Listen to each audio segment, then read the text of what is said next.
Hello, student. Now, already you have studied the midpoint theorem. We will revise that. Midpoint theorem is what? So, here, uh, if a segment joining midpoint of two sides of a triangle, then that segment is parallel to, suppose this is midpoint, this segment is parallel to BC and it is half of the BC. Already you have studied. So here converse part also they have given, not no need of a proof, but you need to solve some example. What is the converse here?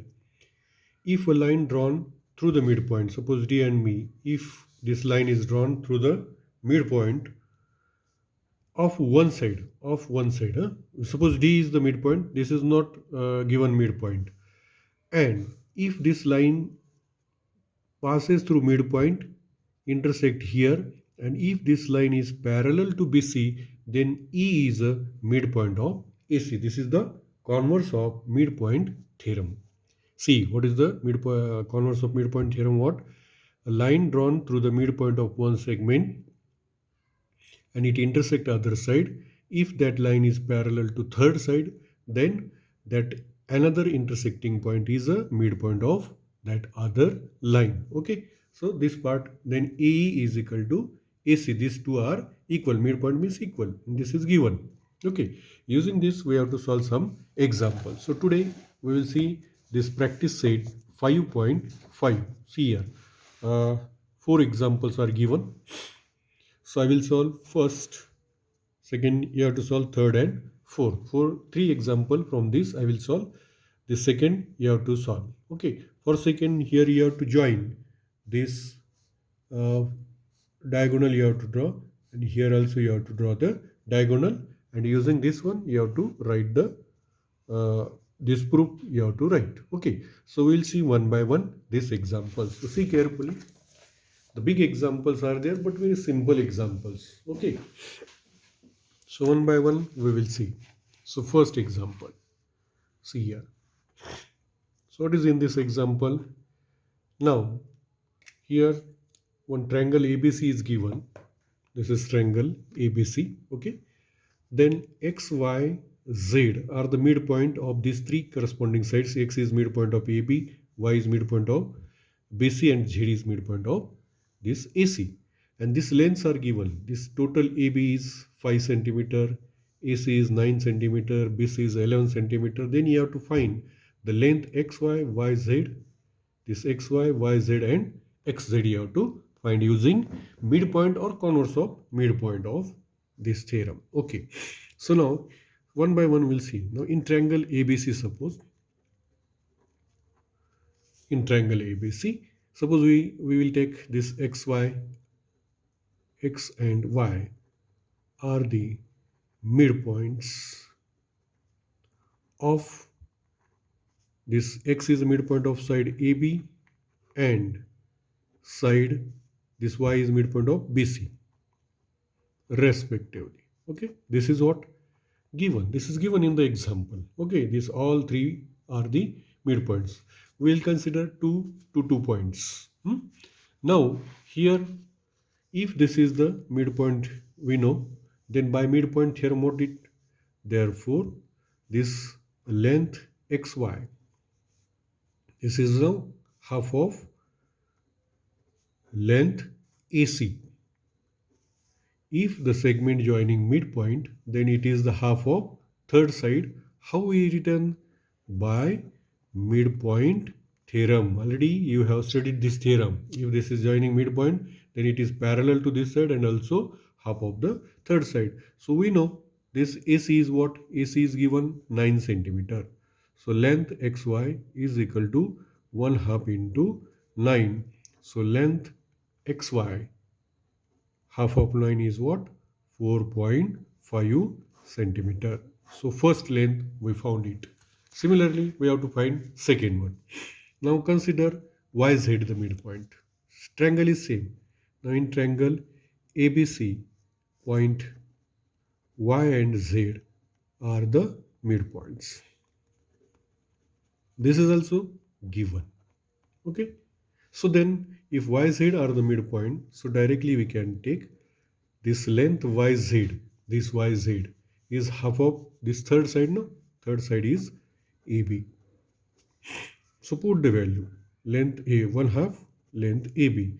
So 1/2, length AB is what? 5 centimeter into 5 centimeter. So therefore, length YZ, half of 5 is what? 2.5 centimeter. This is the second one. Then take another point, X and Z are the midpoints. Now, in triangle ABC, here also you have to write the reason. Reason is very important. How we written? By midpoint theorem. Now, in triangle ABC, now we have to take points X and Z are the midpoints. This is also given. Okay. Then length XZ, this is XZ is half of which side?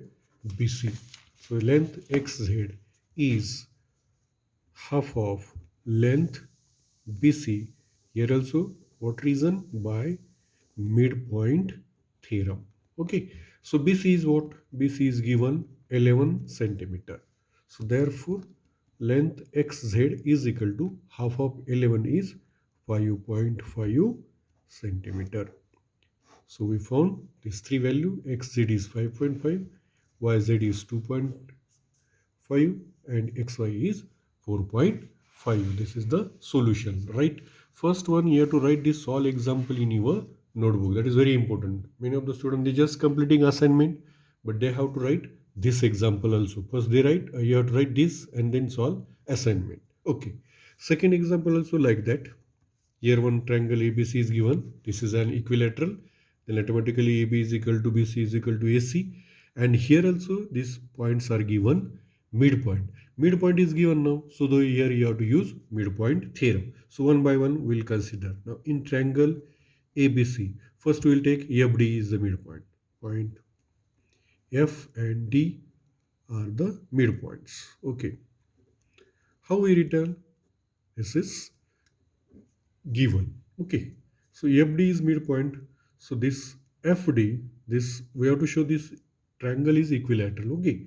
So this segment FD or length FD, this one is half of which side? Third side is half of AC. Okay. This is suppose first. How we return? By midpoint theorem. Okay. Midpoint theorem. Now take in triangle ABC another point. We have taken FD. Now take D. Points D and E are the midpoints. Every time you have to write the reason. This is given. Therefore, length DE is equal to half of. This length DE is equal to half of which side? Third side. Length AB. This is second equation. Here also reason by midpoint theorem. See, every time we have to write the reason. Then third one remain, that is FE. Now again, and in triangle ABC, points F and E are the midpoints. Okay, so this is the midpoints given. So length, therefore FE is equal to half of. This FE is half of which side? Third side is BC. Length BC, this is equation third by midpoint theorem. Why we have given here this number 1, 2, 3? This is equation because we have to use this equation. That's why. Now we know, but triangle ABC is an equilateral triangle. How this is? This is also what? Given. Okay. So can we say AB is equal to BC is equal to AC? Yes, we can say because this is an equilateral triangle. Suppose this is fourth. Okay. So, without using this fourth, directly we'll see multiply here. See how it will come. All sides by 1 upon 2. Why 1 upon 2? See here. Suppose we multiply 1 upon 2 AP, 1 upon 2 BC, 1 upon 2 AC, and this one equation number 4. Instead of this, we are assuming this is equation number 4. Why? See here. 1 half AB, 1 half AB, 1 half BC, 1 half BC, 1 half AC, 1 half AC. So this right hand side we have shown here in the fourth same. So what we can say, left hand side also same or not? This right hand side same. So automatically left hand side same. Therefore we can say here length FD is equal to length DE is equal to length FE. How we have shown this one? Here from here length FD is equal to length DE is equal to length FE from equation first, second, third and fourth. Here we have used all this equation. So these lengths are same. So these lengths are same. Therefore, if this length FD, DE and FE are same, so what type of this triangle FED then? Therefore, triangle FED, all sides are equal. Okay, all sides are equal. Therefore, triangle FED is an equilateral triangle. See how simple. We have used here midpoint theorem. Every time we have written that reason and what is given from this example. So you have to write this one also. Then we'll see third one. See here, third example. So here see, segment PD is the median of triangle PQR. PD is the median of this PQR, and point T, here point T is the midpoint of PD. Means this TD and PT distance is same. Okay. And produce QT intersect PR at M. So QT you have to extend up to the point M. Okay. Show that PM upon PR, this ratio PM upon PR is equal to 1 upon 3. Here already they have given here hint, draw DN. Here you have to draw this DN parallel to QM. So what we can use here, that is important. Okay, so we'll see now what we can use. First one you have to show in triangle PDN. See, in PDN. So proof of this, in triangle PDN. See, in triangle PDN, what is given things? T is the midpoint. Point T is the midpoint. Okay. And this T is the midpoint, and this TM, can we say TM is a parallel of this one? This TM is parallel to DN. TM is parallel to DN. See here, DN is parallel to QM. QM is, we can say, TM, and is parallel to, this is what, by construction. Okay, and this is what given. T is the midpoint, it is given in the example, and we say TM is parallel to QN. And now we know by converse, if a segment passes through midpoint of one side and that segment is parallel to third side, then this point is a midpoint of other segment, that is by converse of midpoint theorem. Therefore, here we can say point M is the midpoint of segment PN. How this is? By reason here, converse of midpoint theorem. Okay. So now this is the midpoint of this PN. So can we say PM is equal to MN? Suppose this is first, M is the midpoint, no? So we can say no, PM is equal to MN. So now we have to consider another triangle now.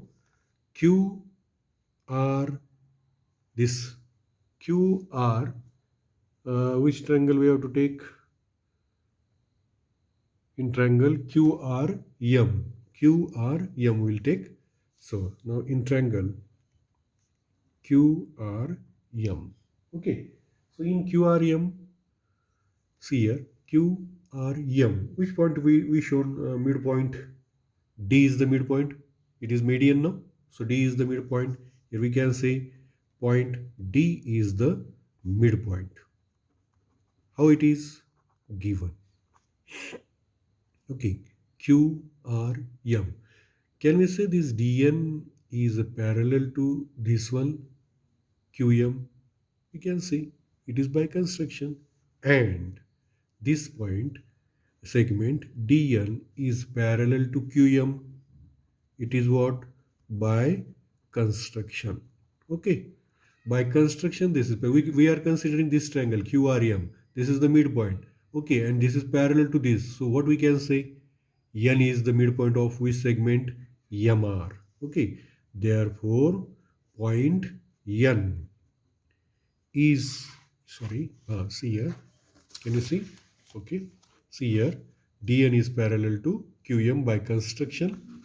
Okay, and then we can say point N is the midpoint of segment MR. Here we can say no, N is the midpoint of this MR because that segment passes through point D and parallel to third side. How we can write this? Here also reason by converse of midpoint theorem. When you have to use midpoint theorem, remember this thing, when both segment joining both midpoint. Okay, if this is midpoint, this one also midpoint, then you can say midpoint theorem. One midpoint is given and that segment is parallel is given, then there you have to use converse of midpoint theorem. So what we can say, if this N is the midpoint, so we can say Mn is equal to Nr. So Mn is equal to Nr. This is the second one. See, in first one what we shown, Pm is equal to Mn and this Mn is equal to Nr. So from first and second what we can write? From first and second, Pm is equal to Mn and this Mn is equal to Nr. So can we say Pm is equal to Mn is equal to Nr? Yes, because Mn is common in both. So if Mn is equal to this one, so all these three are equal. So if we taken PR, see, this PR is equal to Pm plus Mn plus Nr. Okay, so see, our answer will come. PM is equal to, PR is equal to PM plus Mn plus Nr. Why we have to take? Because what we have to show? Ratio of PM and PR. That's why we are considering this one. Now see in this, suppose this is the third. See third one. This PM is equal to MR is equal to Nr. So can we put this Mn is equal to Pm, Nr also Pm? Yes, because they are equal. So here Pm, instead of Mn, we can write Pm, and instead of Nr, we can write here Pm. Here what we have to use? From the third equation we have used here. So what is the addition of this one? 3 Pm. Okay, and here what remain? PR. So what we want? PM upon PR. This ratio we want PM upon PR. So here 1 is here. No number means this 1 means this is multiply. When it goes that side, PM, this PR come downside. And this 1 is as it is. This 3 is multiply. When it come left side, divide. So what? PM upon PR, what we shown? 1 upon 3. What we have to show? PM upon PR is equal to 1 upon 3. So this is the required thing. So required proof. So very simple. So study properly and try to solve that second example from that practice set. Okay. So this lesson is completed. So next time we will see another lesson of algebra or math first. Okay. Thank you.